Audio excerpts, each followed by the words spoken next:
وذكر فإن الذكرى تنفع المؤمنين وما خلقت الجن والإنس إلا ليعبدون.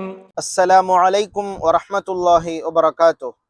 الحمد لله நஹ்மதுஹு வ நுஸல்லி அலா ரசூலிஹில் கரீம்.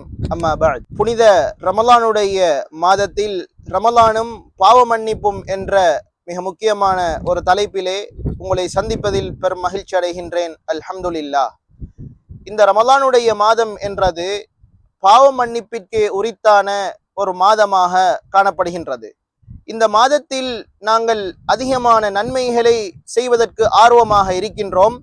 அந்த நன்மைகள் எங்களுடைய உள்ளத்திற்கும் எங்களுடைய வாழ்விலும் தொடராக இருக்க வேண்டுமாக இருந்தால், எங்களுடைய அமல் இபாதாத்துகள் உயிரோட்டமுடையதாக இருக்க வேண்டுமாக இருந்தால், எங்களுடைய வாழ்வில் பாவம் என்ற ஒன்று இல்லாமலாக்கப்பட வேண்டும். பாவத்தை நாங்கள் வைத்துக்கொண்டு மேலதிகமாக நன்மையும் செய்து கொண்டே இருப்போமாக இருந்தால், அந்த நன்மை அது எங்களை விட்டும் அவசரமாக இல்லாமல் ஆக்கப்படுவதற்கு இந்த பாவங்கள் காரணமாக ஆக்கப்பட்டுவிடும். இந்த பாவத்தை இல்லாதொழிக்க வேண்டுமாக இருந்தால் நாங்கள் தௌபா செய்து கொள்ள வேண்டும். நாங்கள் அல்லாஹ்விடத்தில் பாவ மன்னிப்பு இஸ்திக்ஃபார் செய்து கொள்ள வேண்டும்.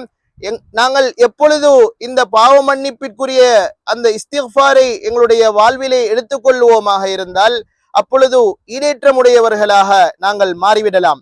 மேலான அல்லாஹ்வின் நல்லடியார்களே, அல்லாஹ் அல் குர்ஆனிலே குல் யா இபாதியல்லதீன அஸ்ரஃபு அலா அன்ஃபுஸிஹிம் லா தக்னது மிர் ரஹ்மத்தில்லாஹ் இன்னல்லாஹ யக்ஃபிருத் துனூப ஜமீஆ என்ற அந்த அல் குர்ஆனுடைய வசனத்தின் மூலமாக அடியார்களை பார்த்து கூறக்கூடிய விடயம், நீங்கள் பாவ மன்னிப்பு வேண்டுகின்ற விடயத்திலே நிராசையடைந்து விட வேண்டாம்.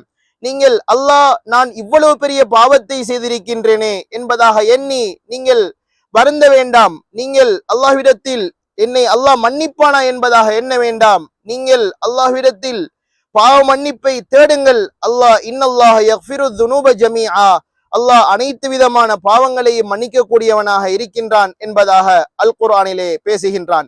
நாங்கள் நன்மையும் அதிகமாக செய்து கொண்டு அதே போல இந்த ரமலானில் பாவமும் அதிகமாக செய்து கொண்டே இருப்போமாக இருந்தால் எங்களுக்கு இது ஓர் ஓட்டையான ஒரு பாத்திரத்திலே நாங்கள் நீரை ஊத்தி கொண்டிருப்பது போன்றுதான் இருக்கும். நாங்கள் நன்மையான காரியத்தை நாங்கள் மேலால் செய்து கொண்டிருக்கின்ற பொழுதும் இந்த பாவம் என்றது அது எங்களுடைய நன்மையின் பிரதிபலனை இல்லாமல் ஆக்கி கொண்டே இருக்கும். பாவம் என்றது அது ஒரு நஞ்சை போன்றது. அந்த நஞ்சி ஒரு பாத்திரத்தில் முழுமையான ஒரு ஆகாரம் இருக்கின்ற நேரத்திலும் கூட ஒரு சிறு துளி நஞ்சை அதுக்குள் கலந்து விட்டோமாக இருந்தால் முழுவதும் அவ்வாறே நாசமாகிவிடும் என்பதை நாங்கள் அறிந்திருக்கின்றோம்.